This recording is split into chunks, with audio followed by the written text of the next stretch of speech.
Bienvenue à notre émission de la mission L'Art de réussir. Comment ça va, Mishka? Ça va super bien. Puis aujourd'hui, on a qui aujourd'hui? Jérémy Savoie de Futur Immobilier. Mais pourquoi Futur? Qu'est-ce qui se passe? C'est pas maintenant?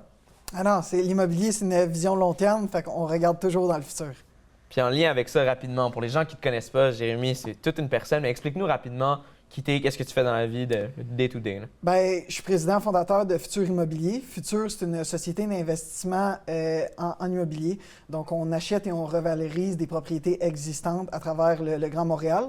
Fait que ça, c'est pour ma portion de vie professionnelle. Puis, je suis également, dans ma vie personnelle, un adepte de course. Donc, je cours des ultramarathons de longue distance. Ouais, tantôt, tu parlais, tu courais Montréal-Québec.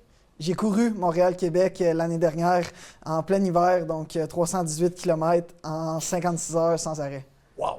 Ah, c'est quand même fou. Puis c'est tellement impressionnant qu'est-ce que tu fais. Puis même investir à un jeune âge, beaucoup de gens se posent la question, il faut avoir un certain âge, il faut avoir de l'argent. Mais comment tu as fait pour commencer, pour structurer tes premiers investissements? Oui, bien, c'est une bonne question. Puis je pense que ça commence vraiment par le vouloir. Fait que premièrement, quand j'avais 18 ans, moi, j'ai toujours été un grand sportif dans ma jeunesse. Puis quand j'avais 18 ans, j'ai voulu me lancer en entrepreneuriat, mais je ne savais pas dans quel domaine. Puis c'est là que je suis tombé par hasard sur des livres d'investissement immobilier. Puis ça a vraiment piqué ma curiosité. Et j'ai fait la meilleure décision que j'aurais pas pu faire à ce moment-là, c'est d'aller travailler pour une société d'investissement. Puis ça m'a permis d'apprendre tous les rouages et les mécaniques de comment ça fonctionne, acheter, quoi faire et quoi ne pas faire. Donc, ça a été la première chose que j'ai faite. Puis par la suite, je me suis formé beaucoup. J'ai fait énormément de formations, de livres, des vidéos, le plus possible qu'on peut en commençant. Et à l'âge de 19 ans, j'ai acheté par la suite ma première propriété qui était un quadruplex en Estrie. Puis par la suite, j'ai continué d'acheter jusqu'à temps d'arriver au portfolio que j'ai maintenant. T'en as combien pour l'info, là? Bien, j'ai réalisé 10 acquisitions justement dans les 3 dernières années, donc depuis 2022. Puis notre toute dernière qui était en novembre, qui était un immeuble de plus de 320 logements sur la rive sud. Donc on est à plus de 450. Moi, là, ça fait pas longtemps que j'ai recommencé des émissions. Puis là, je vois des jeunes 20, 22, 23, ils ont 50, 20, 200 logements. Ça me dépasse. Écoute, félicitations. Merci Félicitations. Merci. Puis là, le mot futur, il faut que tu m'expliques, là, parce qu'on est dans le présent. Là, futur. Explique-moi pourquoi tu as choisi ce nom-là. Bien, parce que, évidemment, je suis jeune, j'ai 22 ans. OK.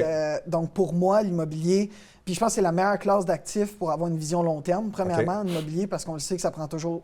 En tout cas, dans le passé, ça a toujours pris de la valeur. Puis selon moi, ça va continuer d'en prendre. Puis c'est pour ça que, bien, étant jeune puis ayant une vision long terme, bien, moi, je me suis dit, j'aimais le mot simpliste de juste futur immobilier. Fait que c'est pour ça que j'ai été avec ça. OK. C'est super intéressant parce qu'on entend souvent faire de l'argent en immobilier rapidement en 90 jours, puis tout ça. Puis je trouve ici, on dirait qu'avec ton terme, tu viens aussi de briser un peu cette barrière-là que oui, l'immobilier, c'est payant, mais encore une fois, c'est sur une vision, un futur, puis sur long terme. Est-ce que tu peux nous expliquer un peu par rapport à ça? Bien, oui, 100%. Puis je pense qu'on se fait beaucoup vendre ça, peut-être sur les réseaux sociaux ou en ligne, partout où on peut voir ça, que c'est facile de faire de l'argent rapidement.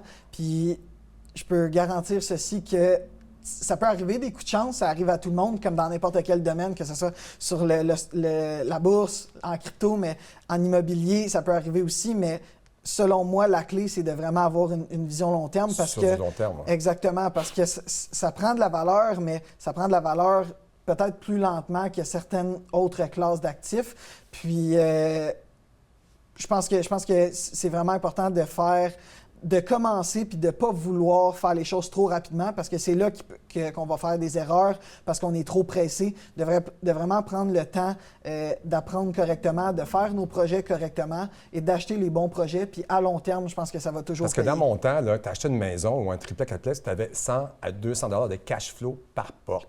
Je pense que ça existe-tu encore, ça? Bien, ça va dépendre sur quel type d'actif qu'on vient acheter. Je te dirais que j'ai acheté seulement un immeuble de moins de 5 logements dans ma vie, qui était le quadruplex que j'ai acheté. Puis non, on faisait pas de cash flow.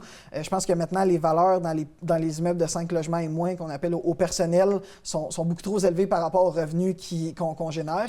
Par exemple, quand on arrive dans des immeubles de 6 logements et plus, on tombe dans une classe d'actifs qui est considérée comme commerciale. Oh, oui. Puis ça, dans le fond, on a des ratios de couverture de la dette, ce qui veut dire que la banque ne va pas nous prêter plus qu'un certain montant en s'assurant qu'on va avoir de l'argent à la fin du mois. Donc oui, de cette manière-là, tu viens faire du cash flow, mais c'est quand même souvent beaucoup moins élevé qu'avant. Tu me parlais de 320 ou je sais pas.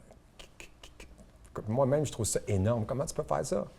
Bien, évidemment, je ne suis pas à mon premier projet. Ah, mais tu as 22 ans, là. Non, je comprends, mais j'ai quand même monté tous les échelons par rapport à ça. J'ai acheté mon premier qui était un 4 logements, par la suite un 6, 8, 12, 40, 50. Puis là, je suis arrivé dans des plus grosses propriétés comme ça.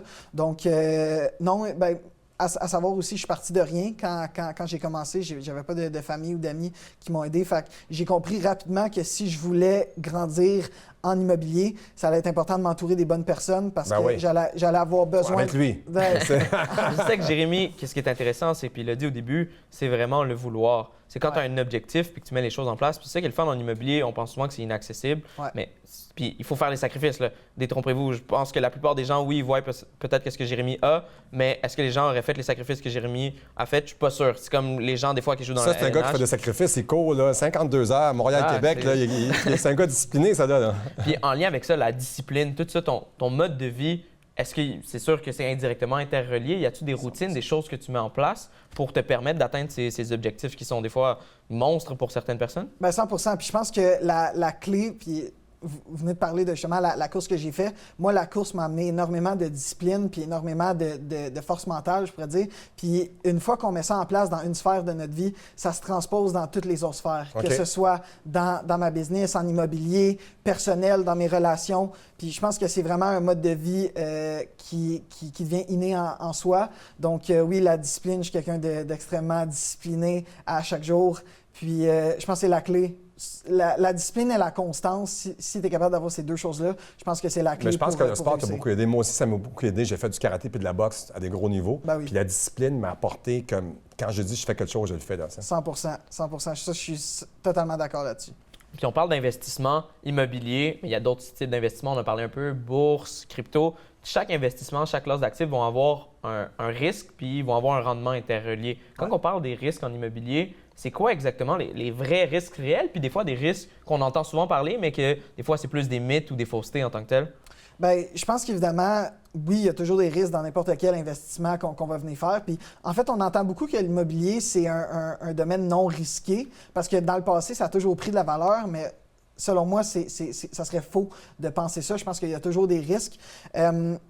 Pour revenir à ta deuxième question, je pense que les risques qu'on entend le plus du monde qui n'en ont pas nécessairement, selon moi, il y en a trois qu'on entend beaucoup. Tout ce qui est en rapport avec la gestion des opérations de posséder une propriété, exemple à logement. Donc, que ce soit de gérer des locataires, gérer des problèmes de maintenance, gérer des travaux. Je pense que le monde... C'est pas toi qui as débouché les toilettes à 3 h du matin. Hein? Non, exactement. Donc, ça, je pense que c'est souvent la première chose qu'on entend, justement, l'exemple de déboucher les toilettes. On l'entend souvent.